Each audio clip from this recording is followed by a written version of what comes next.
Well, it is a mass in remembrance of Christ. So that's why Chris or Christ and then mass. So it is a mass in remembrance of Christ.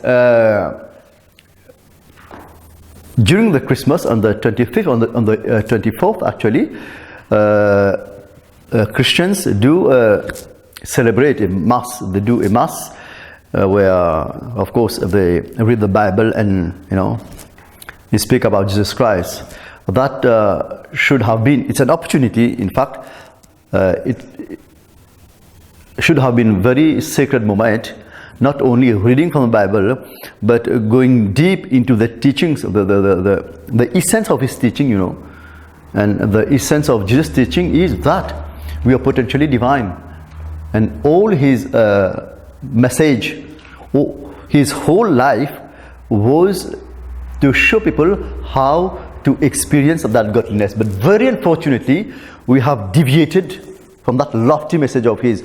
We just perform a mass, and then we lead our life just as any human being, as if nothing. We just live our old ways.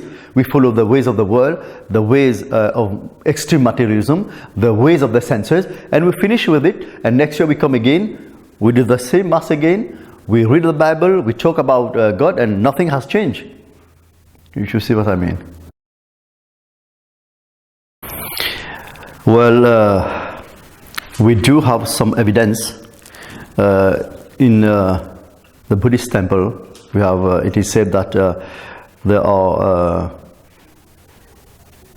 scriptures that talk about this truth that you said. Jesus went to India, to Tibet, but very unfortunately, many people won't acknowledge it. That Jesus went to India and to Egypt, and so far as I'm concerned, Jesus did travel beyond the borders of Jerusalem, Nazareth, went to Egypt and even to India and in Tibet, and that doesn't in any way diminishes his divinity. It doesn't make him less of a son of God. For me, even if he went around the world, he would still be the same great master, Jesus Christ. For me, in my eyes, he would still be the same master who had sacrificed his life for his disciple on the cross. But very unfortunately, because of people's conditioning, they would find it difficult to acknowledge this reality. But that also can be debatable. People can try to prove that no, he never went there. And it leads to nowhere. But what we have to understand about Jesus Christ is not whether he went to India or that he didn't go to India. That is something secondary. The most important thing is his teaching, what he taught. Not only about that he multiplied breads, that he transformed water into wine, or he went to India, or that he didn't went to India. That debate can go on, and it will lead to nowhere. So the most interesting thing, those who want to understand Jesus, don't try to understand him as a historical figure. Once I remember one person told me whether Jesus Christ really existed or not. Then I say, it's very easy to understand. It's very easy to know whether Jesus Christ did exist, was a historical figure. You just go through his teachings. For me, the person who had said all your things and experienced it, he should be Jesus Christ.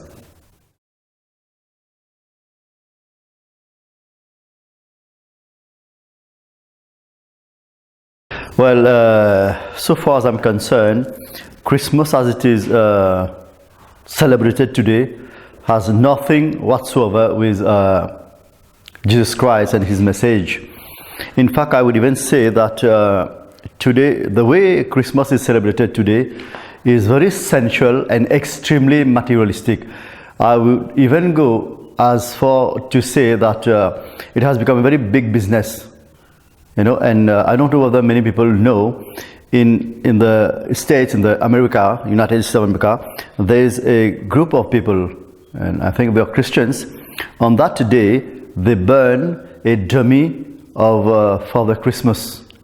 Why? Because they believe that through Christmas, evil has entered into the Christian religion, and I agree to some extent with them. I say to some extent because my perspective, my way of thinking of evil is something different, because I talk about the ego of division. For me, that is the root cause of all problems. So when I say I agree to some extent with them, is that, you know, this is human nature. This is the proper of human nature. They simply need an opportunity to jump into sensuality, you know, to start celebrating and make a business. If you go into all the festivals, whether in Hindu religion or any religion for that matter, they simply need a pretext, and they start celebrating, they start making business and eating, drinking. So first of all, let it be clear, let us understand that Christmas, as it is celebrated today, has nothing whatsoever to do with the great master Jesus Christ and his teachings. But as it is associated with Jesus Christ, I would like to share something with my fellow human beings, and not only Christians, but all people on earth, on this beautiful planet, that the true message of Jesus Christ is essentially spiritual in nature. Jesus mentioned about some great statements. For example, he said, the kingdom of heaven is within. You know, the kingdom of heaven is within. And it is only when you lead a life of righteousness that leads you to the experience of the inner kingdom that you can really be called a follower of Jesus, a true Christian. Because what is the meaning of being a Christian? A Christian is somebody who follows the teaching of Jesus Christ. And what is the teaching of Jesus Christ? It is not indulging in extreme sensuality and to jump on any occasion to make business or to indulge in extreme materialism.